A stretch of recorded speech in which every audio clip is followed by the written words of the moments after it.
Assalamualaikum warahmatullahi wabarakatuh. Perkenalkan, saya Oliza Catifa Aisyah dengan nomor NPM 2304010008 dari Program Studi Pendidikan Agama Islam Universitas Muhammadiyah Magelang. Pada kesempatan kali ini, saya akan menyampaikan materi mengenai model-model evaluasi program pendidikan. Video presentasi ini dibuat sebagai tugas pengganti mata kuliah evaluasi pendidikan pada tanggal 14 Juni 2026. Tujuan dari pembahasan ini adalah untuk memahami berbagai model evaluasi program yang dapat digunakan dalam dunia pendidikan, mengetahui konsep dasar dari masing-masing model, serta memahami bagaimana penerapannya dalam menilai keberhasilan suatu program pendidikan.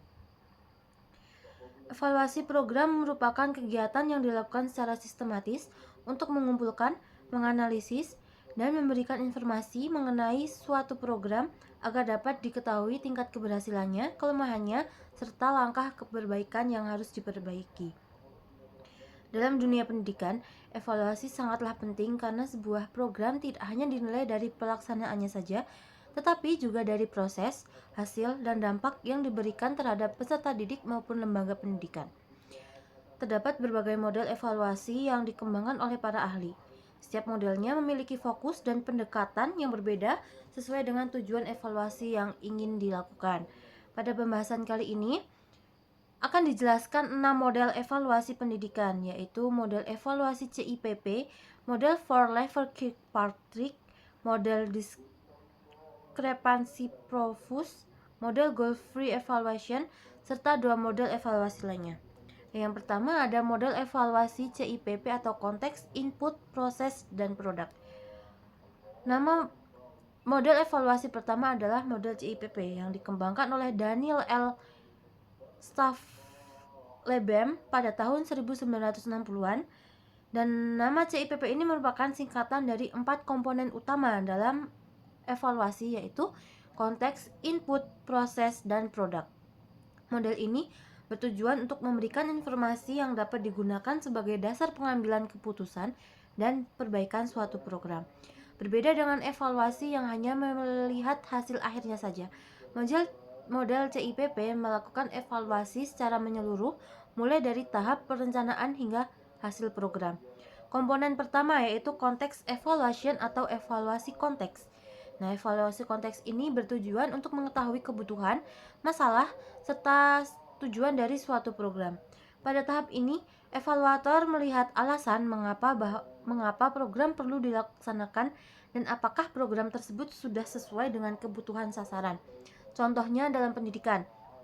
Sebelum kita membuat program peningkatan kemampuan membaca Al-Quran siswa, sekolah perlu mengetahui terlebih dahulu bagaimana sih kemampuan awal siswa, kendala apa saja yang dihadapi, serta tujuannya yang ingin dicapai melalui program tersebut. Dan yang kedua, yaitu input evaluation atau evaluasi masukan. Evaluasi input ini berfokus pada kesiapan berbagai sumber daya yang diperlukan dalam pelaksanaan program. Hal yang dinilai dapat berupa kompetensi pendidik, fasilitas, anggaran, metode, strategi, serta bahan yang digunakan dalam program. Sebagai contoh, ketika sekolah menerapkan pembelajaran berbasis teknologi, maka perlu dilihat apakah guru memiliki kemampuan menggunakan teknologi, apakah fasilitas tersebut tersedia, dan apakah media pembelajaran sudah mendukung. Nah, komponen yang ketiga yaitu proses evaluation atau evaluasi proses. Evaluasi proses ini dilakukan ketika program sedang berjalan. Tujuannya adalah untuk mengetahui apakah pelaksanaan program sudah sesuai dengan rencana yang telah dibuat. Evaluator dapat melakukan pengamatan terhadap kegiatan pembelajaran, keterlibatan peserta didik, penggunaan metode, serta hambatan apa saja yang muncul selama program berlangsung. Nah, yang komponen terakhir yaitu ada product evaluation atau evaluasi produk. Nah, evaluasi produk ini bertujuan untuk mengetahui hasil atau dampak yang diperoleh setelah program itu dilaksanakan. Nah, dalam pendidikan, hasil tersebut dapat berupa peningkatan prestasi belajar, perubahan sikap, peningkatan keterampilan, maupun tercapainya tujuan pembelajaran. Nah, kelebihan model CIPP ini adalah untuk memberikan evaluasi yang lengkap karena mencakup seluruh tahapan program mulai dari perencanaan sampai hasil akhirnya. Namun kelemahannya yaitu membutuhkan waktu, biaya, dan kemampuan analisis yang cukup besar karena banyak aspek yang harus dievaluasi. Dan berdasarkan penjelasan tersebut dapat disimpulkan bahwa model CIPP merupakan model evaluasi yang tepat digunakan untuk mengetahui keberhasilan suatu program secara menyeluruh serta memberikan informasi untuk melaksanakan perbaikan program. Nah, untuk model yang selanjutnya yaitu ada model for Lever Kirkpatrick. Model evaluasi kedua yaitu model for Lever Kirkpatrick. Nah, model ini dikembangkan oleh Donald L. Kirkpatrick pada tahun 1959. Awalnya, model ini digunakan untuk mengevaluasi efektivitas program pelatihan dalam dunia kerja, tetapi kemudian banyak diterapkan dalam bidang pendidikan karena dapat digunakan untuk melihat perubahan yang terjadi setelah suatu program dilaksanakan. Nah, model ini memiliki 4 tingkat evaluasi, yaitu reaction, learning, behavior, dan result. Nah, tingkat tersebut merupakan proses evaluasi yang dimulai dari respon peserta hingga dampak akhir yang dilaksanakan oleh suatu program. Tingkat pertama yaitu reaction atau reaksi. Nah, pada tahap ini evaluator melihat bagaimana tanggapan peserta terhadap program yang telah diikuti. Nah, evaluasi ini bertujuan untuk mengetahui apakah peserta tersebut merasa menarik, merasa bermanfaat sesuai dengan kebutuhan, dan mereka mampu memberikan pengalaman yang baik. Nah, dalam bidang pendidikan, evaluasi reaksi dapat dilakukan untuk mengetahui pendapat siswa ini mengenai metode pembelajaran, metode yang digunakan guru, suasana pembelajaran, maupun kegiatan yang dilakukan selama proses belajar. Contohnya, setelah guru menggunakan media pembelajaran digital, siswa dapat diberikan angket untuk mengetahui apakah media tersebut mudah dipahami dan membantu proses pembelajaran. Tingkatan yang kedua yaitu learning atau pembelajaran. Nah, pada tahap ini, evaluator melihat apakah peserta mengalami peningkatan pengetahuan, keterampilan maupun perubahan sikap setelah mengikuti program. Nah, evaluasi learning ini tidak hanya melihat apakah peserta itu merasa puas, tetapi melihat apakah benar-benar terjadi peningkatan kemampuan. Nah, dalam pembelajaran ini, evaluasi dapat dilakukan melalui tes, tugas, praktik, observasi maupun perbandingan hasil sebelum dan sesudah mengikuti program. Contohnya, setelah diterapkan metode diskusi dalam pembelajaran PAI, guru dapat melihat apakah kemampuan siswa dalam memahami materi itu sudah meningkat. Apakah saat menyampaikan materi itu mereka sudah mengalami peningkatan. Nah, untuk tingkat yang ketiga adalah behavior atau perilaku. Pada tahap ini, evaluator melihat apakah pengetahuan dan keterampilan yang diperoleh peserta dapat diterapkan dalam kehidupan nyata. Dalam pendidikan, keberhasilan pembelajaran tidak hanya dilihat dari kemampuan siswa menjawab soal, tetapi juga dari perubahan perilaku yang muncul setelah pembelajaran. Misalnya, setelah mempelajari materi tentang kejujuran dalam pendidikan agama Islam, siswa diharapkan mampu menerapkan sikap jujur dalam kehidupan sehari-hari. Evaluasi behavior biasanya membutuhkan waktu karena perubahan perilaku itu tidak selalu terlihat secara langsung, tetapi setelah program selesai. Nah, untuk tingkat terakhir adalah result atau hasil. Tahap ini melihat dampak akhir dari pelaksanaan program. Evaluator melihat apakah program benar-benar memberikan manfaat sesuai tujuan yang telah ditetapkan. Dalam pendidikan, hasil dapat berupa peningkatan kualitas pembelajaran, peningkatan prestasi siswa, perubahan budaya sekolah, maupun tercapainya tujuan pendidikan. Kelebihan model Kirkpatrick adalah memiliki tahapan yang jelas dan mudah dipahami. Model ini membantu evaluator melihat keberhasilan program secara bertahap. Namun, kelemahannya adalah setiap tingkatan tidak selalu memiliki hubungan langsung. Peserta yang merasa puas terhadap program belum tentu juga bisa mengalami perubahan kemampuan maupun perilaku. Selain itu, evaluasi pada tingkat perilaku dan hasil ini membutuhkan waktu yang lebih panjang. Dengan demikian, model for Lever Kirkpatrick dapat digunakan untuk mengetahui sejauh mana suatu program itu mampu memberikan perubahan mulai dari respon peserta hingga dampak akhirnya. Untuk model yang selanjutnya ada model discrepancy profuse. Nah, model ini dikembangkan oleh Malcolm Profuse pada tahun 1971. Kata diskrepansi berarti kesenjangan atau perbedaan. Oleh karena itu, fokus utama model ini adalah membandingkan antara standar atau tujuan yang telah diterapkan dengan kondisi nyata pelaksanaan program. Melalui model ini, evaluator dapat mengetahui apakah suatu program sudah berjalan sesuai dengan rencana atau masih terdapat kesenjangan yang perlu diperbaiki. Model diskrepansi memiliki beberapa tahapan evaluasi. Nah, tahapan yang pertama adalah design stage atau tahap desain. Pada tahap ini, evaluator melihat rancangan awal program.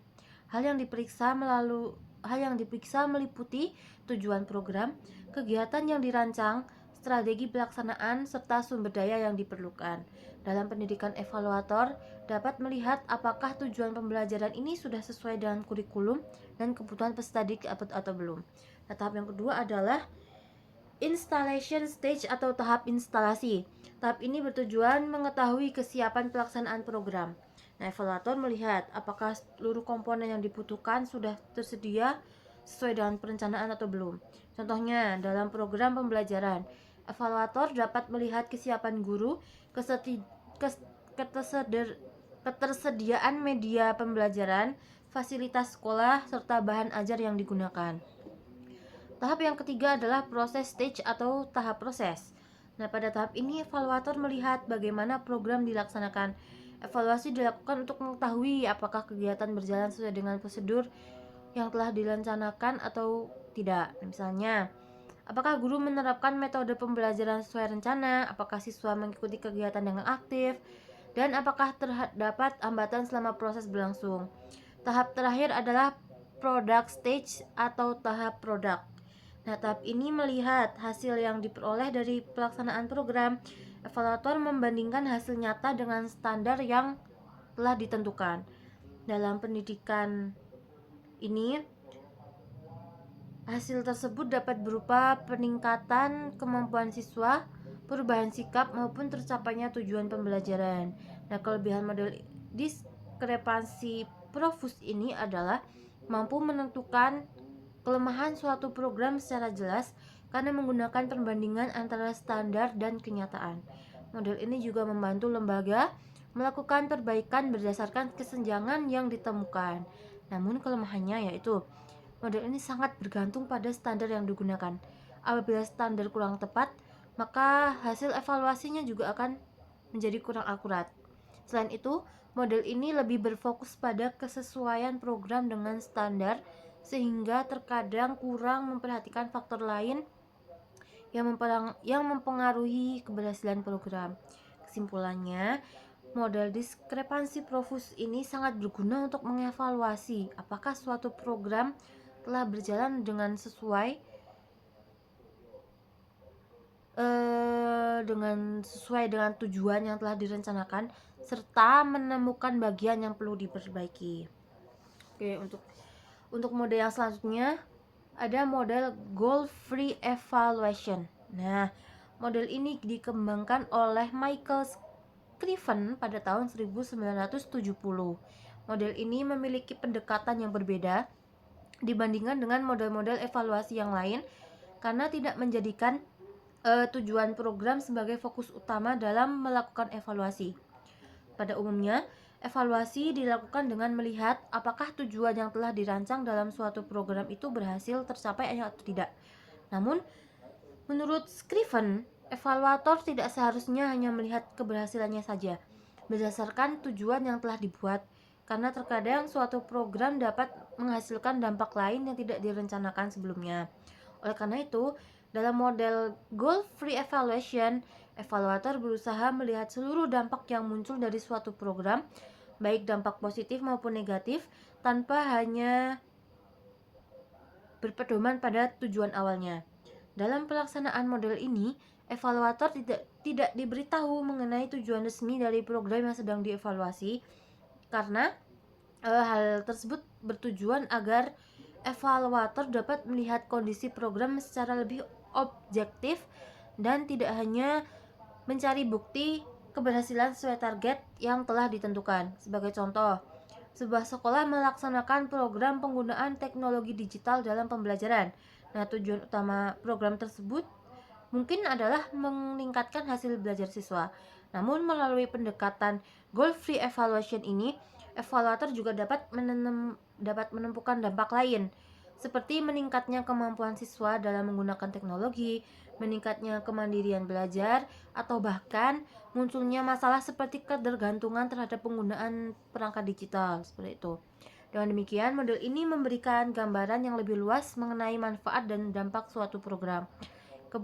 Kelebihannya dari model goal free evaluation ini yaitu evaluator dapat menemukan berbagai dampak yang sebelumnya tidak diperkirakan.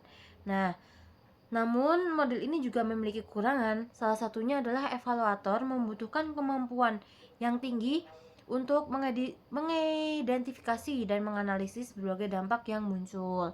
Selain itu, karena tidak berfokus pada tujuan awal program, model ini terkadang sulit digunakan untuk menentukan apakah program tersebut telah mencapai target yang telah ditetapkan. Berdasarkan penjelasan tersebut, dapat disimpulkan bahwa goal free evaluation ini merupakan model evaluasi yang menekankan pada penemuan dampaknya suatu program secara objektif, baik dampak yang direncanakan maupun yang tidak direncanakan. Oke, untuk model yang selanjutnya adalah model goal oriented evaluation. Model ini dikembangkan oleh Rob B. Taylor pada tahun 1940-an. Nah, model goal oriented evaluation ini merupakan salah satu model evaluasi paling awal yang banyak mempengaruhi perkembangan evaluasi pendidikan. Model ini beranggapan bahwa evaluasi harus dilakukan berdasarkan tujuan yang telah ditetapkan sebelumnya. Artinya, keberhasilan suatu program dapat diketahui dengan melihat apakah tujuan yang telah dirumuskan berhasil dicapai atau belum. Dalam model ini, tujuan program menjadi dasar utama dalam proses evaluasi. Nah, langkah pertama yang harus dilakukan evaluator adalah mengidentifikasi tujuan program secara jelas. Tujuan tersebut kemudian dijadikan standar untuk menentukan indikator keberhasilannya. Setelah itu, evaluator mengumpulkan data mengenai pelaksanaan program dan membandingkan hasil yang diperoleh dengan tujuan yang ditentukan. Nah, sebagai contoh dalam pendidikan, seorang guru membuat program pembelajaran dengan tujuan meningkatkan kemampuan berpikir kritis siswa. Maka, evaluator akan melihat apakah setelah program dilaksanakan, siswa menunjukkan peningkatan kemampuan berpikir kritis melalui hasil tugas, diskusi maupun penilaian pembelajaran. Nah, kelebihan model goal oriented evaluation ini adalah memiliki arah evaluasi yang jelas karena berpedoman pada tujuan yang telah dibuat. Namun model ini juga memudahkan evaluator dalam menentukan indikator keberhasilan suatu program. Namun, model ini memiliki beberapa kelemahan. Yang pertama, model ini hanya terlalu fokus pada tujuan sehingga terkadang mengabaikan dampak lain yang muncul di luar tujuan program. Nah, kedua, keberhasilan program sangat bergantung pada ketetapan tujuan yang telah dirumuskan. Jika tujuan program kurang jelas atau kurang sesuai dengan kebutuhan, maka hasil evaluasi juga menjadi kurang maksimal. Oleh karena itu, evaluator juga perlu memastikan bahwa tujuan program benar-benar relevan sebelum melakukan evaluasi. Secara keseluruhan, model goal oriented evaluation juga cocok untuk digunakan untuk program yang memiliki tujuan jelas dan indikator keberhasilan yang dapat diukur. Untuk perbandingan singkat ya antara model goal free dan goal oriented ini. Jika dibandingkan, kedua model ini memiliki pendekatan yang berbeda. Nah, model goal oriented evaluation itu berfokus pada pencapaian tujuan yang telah dirancang sejak awal. Evaluator melihat apakah program berhasil mencapai target yang sudah ditentukan. Sedangkan kalau model goal free evaluation itu tidak hanya berfokus pada tujuan awalnya, tetapi melihat berbagai dampak yang muncul dari program secara keseluruhan. Dengan kata lain, Goal oriented lebih menjawab pertanyaan apakah tujuan program telah tercapai, sedangkan kalau goal free lebih menjawab pertanyaan apa saja sih dampak yang muncul setelah program itu dilaksanakan. Nah, kedua model tersebut memiliki manfaat masing-masing dan dapat digunakan sesuai dengan kebutuhan evaluasi. Oke, untuk model yang selanjutnya ada model evaluasi responsif atau responsive evaluation. Nah, model ini dikembangkan oleh Robert E. Stick pada tahun 1970.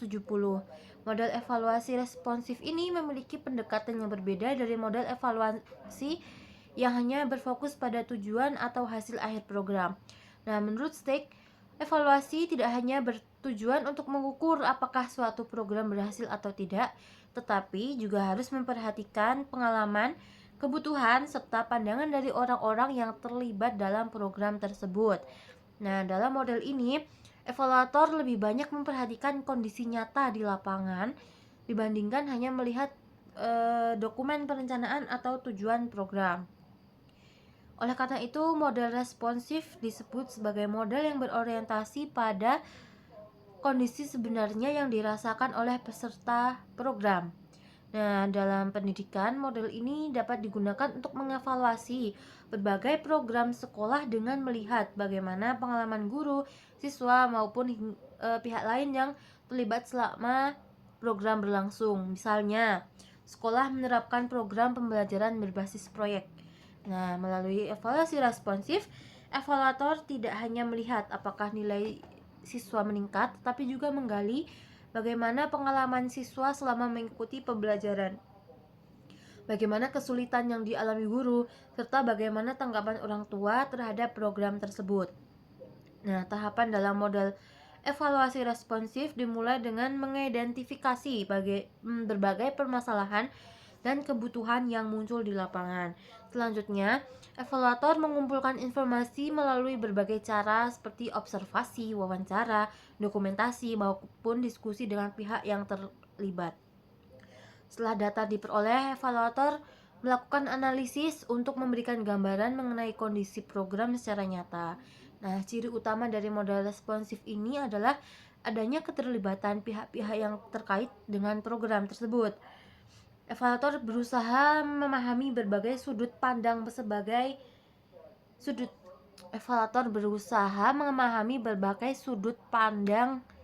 sehingga hasil evaluasi menjadi lebih lengkap dan tidak hanya berdasarkan angka atau hasil pengukurannya saja. Kelebihan model responsive evaluation ini yaitu mampu memberikan gambaran yang lebih mendalam mengenai pelaksanaan program. Nah, model ini juga mampu menangkap berbagai masalah yang mungkin saja tidak terlihat melalui evaluasi berbasis angka. Selain itu, model ini memberikan ruang bagi peserta program untuk menyampaikan pengalaman dan pendekatan mereka. Namun, model ini juga memiliki beberapa kelemahan. Nah, yang pertama ada proses evaluasi. Yang pertama ada di masalah dalam proses evaluasi yang membutuhkan waktu cukup lama karena evaluator juga harus mengumpulkan banyak informasi dari berbagai pihak. Kedua, yaitu hasil evaluasi dapat dipengaruhi oleh sudut pandang atau pendapat individu yang berbeda. Yang ketiga, model ini membutuhkan kemampuan evaluator dalam melakukan analisis secara mendalam. Nah, berdasarkan penjelasan tersebut dapat disimpulkan bahwa model responsive evaluation merupakan model yang menekankan pentingnya memahami kondisi nyata suatu program berdasarkan pengalaman para pengguna program. Nah, model ini sangat sesuai digunakan ketika evaluator ingin memperoleh pemahaman yang lebih mendalam mengenai keberhasilan maupun permasalahan suatu program pendidikan. Nah, kesimpulannya, berdasarkan pembahasan mengenai berbagai model evaluasi program pendidikan, dapat diketahui bahwa setiap model memiliki fokus dan pendekatan yang berbeda setiap masing-masing modelnya. Model CIPP yang dikembangkan oleh Loeffler menekankan evaluasi secara menyeluruh melalui 4 aspek, yaitu konteks, input, proses, dan produk. Nah, model 4-level Kirkpatrick berfokus pada perubahan yang terjadi setelah program melalui 4 tingkatan, yaitu reaksi, pembelajaran, perilaku, dan hasil. Untuk model diskrepansi Profus menekankan pada perbandingan antara standar yang telah ditetapkan dengan kondisi nyata untuk menemukan kesenjangan dalam suatu program. Nah, untuk model goal free evaluation dari Michael Scriven melihat berbagai dampak yang muncul dari program tanpa hanya berfokus pada tujuan awal. Untuk model goal oriented evaluation dari Lab Tyler menilai keberhasilan program berdasarkan pencapaian tujuan yang telah dirumuskan sebelumnya. Nah, sedangkan model responsive evaluation dari Robert Stick menekankan pentingnya memahami pengalaman dan kebutuhan pihak-pihak yang terlibat dalam program.